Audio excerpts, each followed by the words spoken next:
Hello ನಮಸ್ಕಾರ, ನೀವು ನೋಡ್ತಾ ಇದ್ದೀರಾ ಇಂಡಿಯಾ ಫಸ್ಟ್. ನಾನು ರಕ್ಷತ್ ಶೆಟ್ಟಿ. ಈಗ ಹೆಡ್ಲೈನ್ಸ್. ನಾಗಮಂಗಲ ದಗ ಹೊತ್ತಿ ಉರಿದಿದೆ. ಅಂಗಡಿಗಳಿಗೆ ಬೆಂಕಿ ಹಚ್ಚಿ ದಾಂಧಲೆ ನಡೆಸಲಾಗಿದೆ. ಗಣೇಶ ಮೆರವಣಿಗೆ ವೇಳೆ ಅನ್ಯ ಕೋಮಿನವರು ಕಲ್ಲು ತೂರಾಟ ನಡೆಸಿ ಗಲಾಟೆ ಮಾಡಿದ್ದಾರೆ.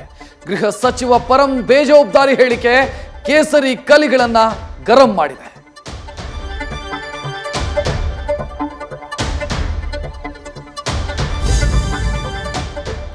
ಶಾಂತವಾಗಿದ್ದ ಊರನ್ನ ಹೊತ್ತಿ ಉರಿಸಿದ್ದ 150 ಕಿಡಿಗೇಡಿಗಳ ವಿರುದ್ಧ ಎಫ್ಐಆರ್ ದಾಖಲಾಗಿದೆ. ಬಂಧಿಸಿದ ಆರೋಪಿಗಳ ಪೋಷಕರು ಠಾಣೆಯ ಮುಂದೆ ಹೈ ಡ್ರಾಮಾ ಮಾಡಿದ್ದಾರೆ. ಪ್ರತಿಭಟನೆ ಮಾಡ್ತಾ ಇದ್ದವರಿಗೆ ಸಮಾಧಾನ ಹೇಳೋದಕ್ಕೆ ಬಂದಂತ ಸಚಿವರಿಗೆ ಮಹಿಳೆಯರು ತರಾಟೆಗೆ ತೆಗೆದುಕೊಂಡಿದ್ದಾರೆ.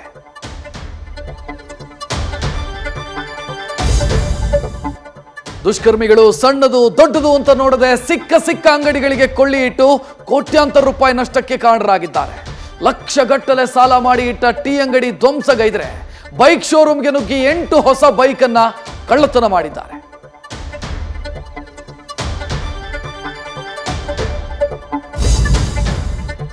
ಈ ಬಾರಿ ವಿಜಯಲಕ್ಷ್ಮಿ ತಮ್ಮ ದಿನಕರ್ ಜೊತೆ ವಕೀಲರು ಕೂಡ ದರ್ಶನ್ ಭೇಟಿಯಾಗಿ ಚಾರ್ಜ್ ಶೀಟ್ ಪ್ರತಿಯನ್ನ ದಾಸನಿಗೆ ಕೊಟ್ಟಿದ್ದಾರೆ. ಮತ್ತೆ ದರ್ಶನ್ಗಾಗಿ ಪತ್ನಿ ತಿಂಡಿ ಬಟ್ಟೆಗಳ ಜೊತೆ ಕಾಮಾಖ್ಯ ದೇವಿಯ ಪ್ರಸಾದ ತಂದು ಕೊಟ್ಟಿದ್ದಾರೆ.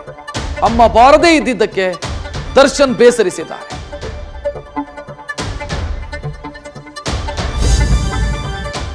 ಪ್ರಧಾನಿ ಮೋದಿ ಸುಪ್ರೀಂ ಕೋರ್ಟ್ ನ್ಯಾಯಮೂರ್ತಿಯ ಮನೆಯ ಗಣೇಶ ಪೂಜೆಯಲ್ಲಿ ಭಾಗಿಯಾಗಿದ್ದೇ ಸದ್ಯ ದೊಡ್ಡ ವಿವಾದಕ್ಕೆ ಕಾರಣ ಆಗಿದೆ.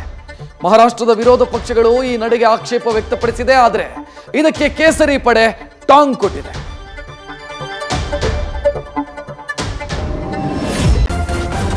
ನ್ಯೂಸ್ ಫಸ್ಟ್ ನಿರ್ಭೀತಿಯಿಂದ ನಿಮ್ಮ ಪರವಾಗಿ.